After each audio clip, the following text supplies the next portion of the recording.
Olá, olá, meus amigos e minhas amigas, estamos de volta e esse é o seu canal do Tabelião, o canal que vai trazer informação para você a respeito de direito empresarial, sobre direito notarial e registral e também dicas de concurso público. Hoje nós vamos falar sobre livros comerciais e os balanços anuais. Ficou curioso com relação a esse assunto? Ficou? Então fique conosco, a gente volta já. Não saia daí. Para com esse negócio de beber assim.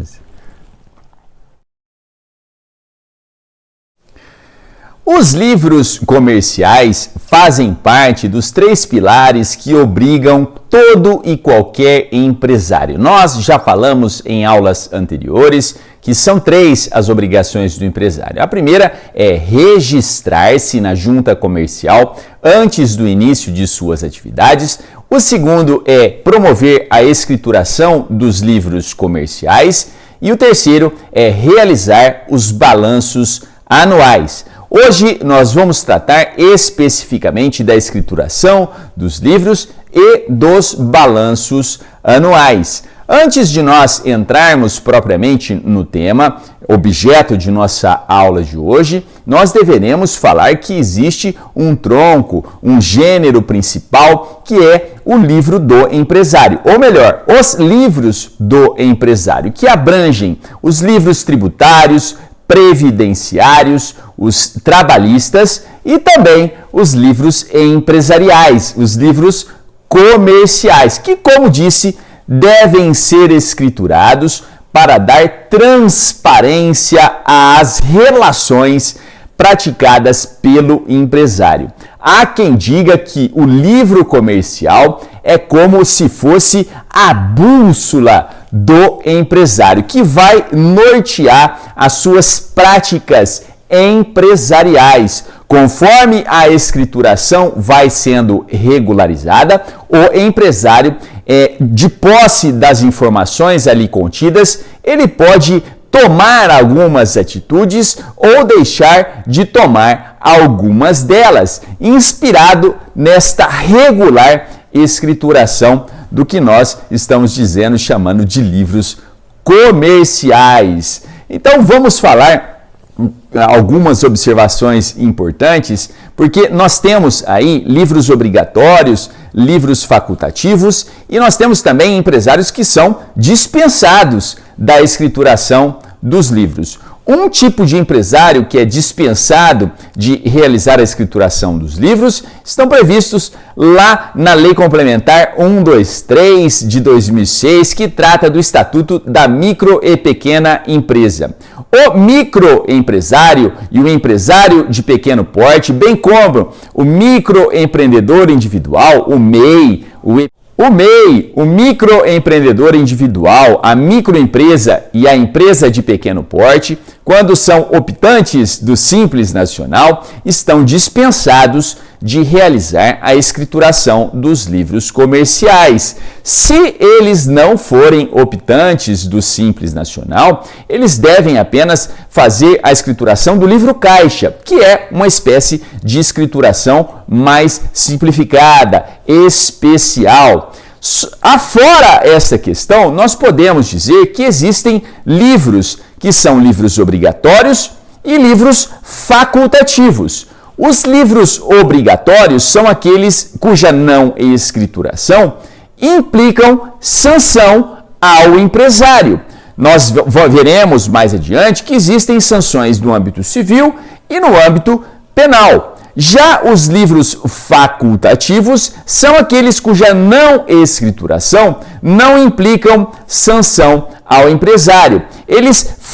Esses empresários farão a escrituração de livros facultativos para a sua melhor orientação, para a sua melhor elaboração na gestão do próprio negócio. Como eu disse, os livros comerciais funcionam como uma bússola para o empresário. Então, nessa primeira raiz, nós temos aqui, nessa ponta, os livros obrigatórios e nesta outra ponta, os livros facultativos. Os livros obrigatórios são aqueles que implicam sanção ao empresário e os facultativos são aqueles que não implicam sanção ao empresário. Dentro dos livros obrigatórios, nós temos aqui uma segunda chave, tá difícil fazer. A segunda chave é os livros obrigatórios gerais e os livros obrigatórios especiais. Existem livros obrigatórios gerais que são impostos a todos os empresários. E o único exemplo é o livro diário. Então você que é menina, você que já é uma moça crescida, já deve se lembrar que na sua infância ou na sua adolescência você tinha um livro diário. Assim como era importante para você o livro diário, também é para o empresário o livro diário algo extremamente importante. Então, o livro obrigatório geral admitido em nosso ordenamento jurídico é o livro diário e ponto. Mas nós temos o livro obrigatório especial, que é imposto a alguns empresários, como, por exemplo, os empresários que emitem duplicatas. Os empresários que emitem duplicatas, que é um título de crédito que nós veremos oportunamente lá nas aulas de títulos de crédito, ele deve ter por obrigação um livro de registro de duplicatas. Esse livro de registro de duplicatas, portanto, é um livro obrigatório especial imposto a alguns empresários, somente aqueles que decidem-se por emitir uma duplicata para a organização dos seus negócios. Já os livros facultativos, aqueles que não têm sanção para o empresário, se eles não escriturarem, nós temos lá o livro caixa como um dos exemplos. Mas quando nós podemos considerar um livro comercial efetivamente válido para o nosso ordenamento jurídico? O livro comercial ele deve obedecer determinadas formalidades para ser entendido como um livro válido e eficaz, apto a ser reconhecido pelo direito brasileiro.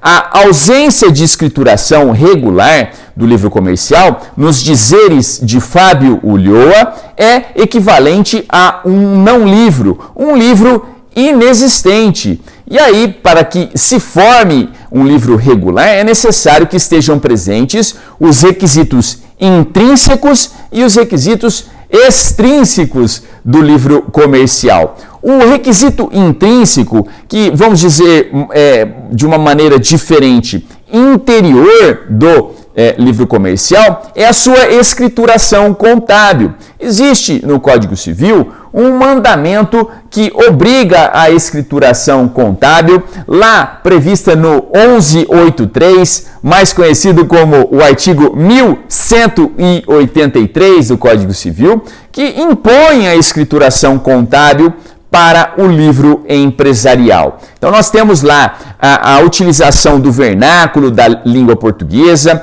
a linguagem em moeda nacional, não pode haver entrelinha, não pode haver espaço em branco, borrão, as folhas devem estar rubricadas e numeradas. Esses são os requisitos intrínsecos de um livro comercial. Já os requisitos extrínsecos dizem respeito ao termo de abertura e o termo de encerramento do mesmo livro comercial que nós mencionamos agora, bem como a sua autenticação perante a junta comercial.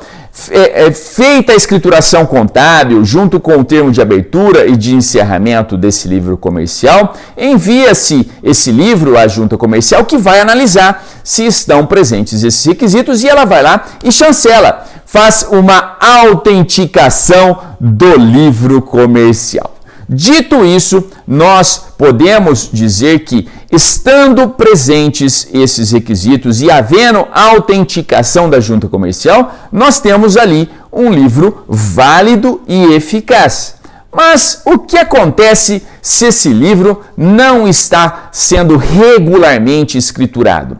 Ele é considerado um não livro, mas quais são as repercussões jurídicas fundamentais? Nós temos duas repercussões jurídicas fundamentais. Uma no plano civil, que vai dizer que é impossível se utilizar do livro comercial como fonte de prova. Um empresário que venha a desejar a utilização desse livro em um feito, em uma ação, ele não poderá fazê-lo com força probante se o livro não estiver validado, segundo os requisitos intrínsecos e extrínsecos.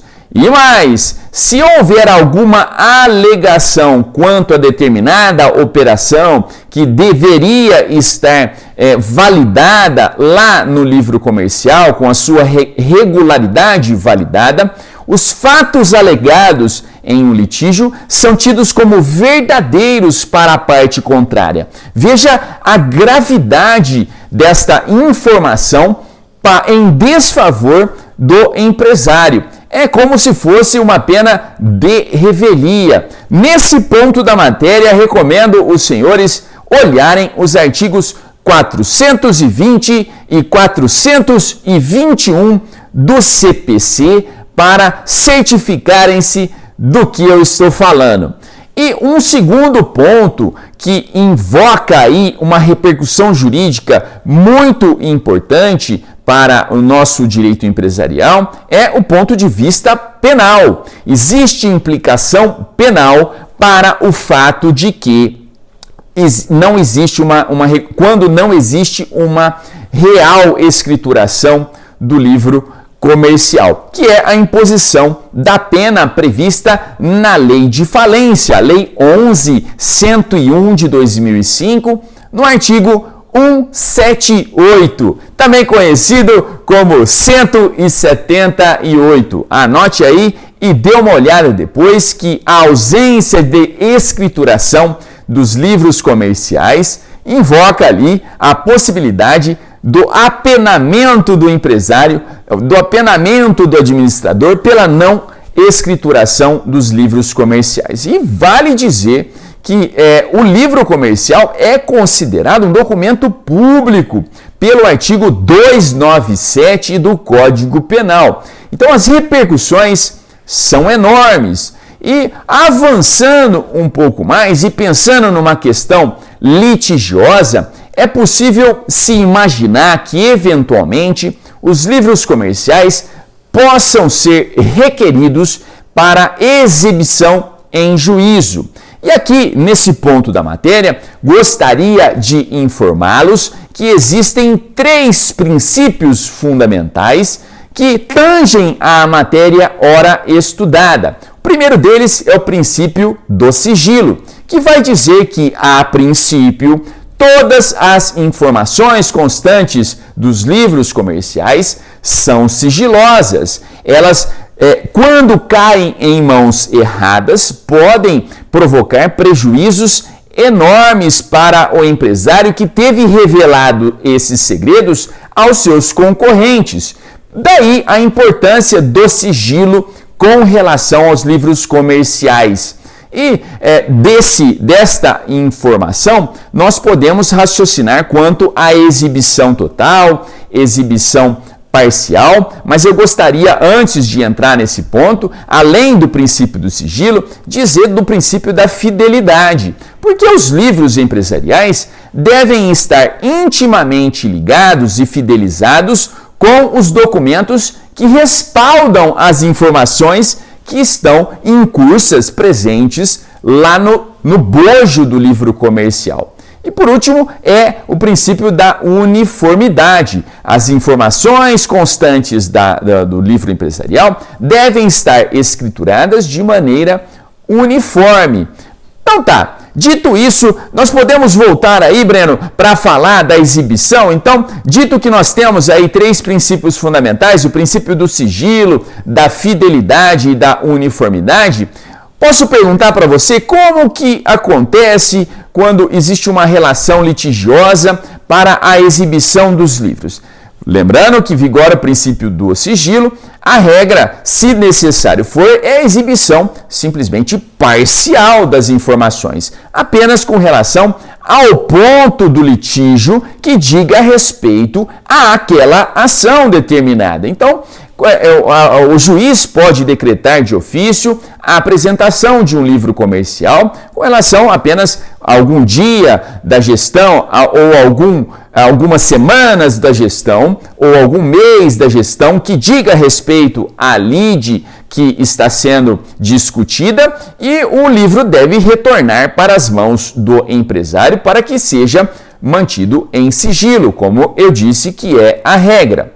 Porém, existe algumas situações excepcionais em que o livro deve ser depositado em juízo, quando, por exemplo, nós tratamos de questões como, por exemplo, da falência ou da gestão realizada por um terceiro estranho à qualidade de sócio. Então, questões graves e que demandam aí, pela sua delicadeza, um requerimento da parte. O juiz não poderia decretar de ofício o depósito do livro empresarial, porque publicizaria, em teoria, todas as informações contábeis do empresário.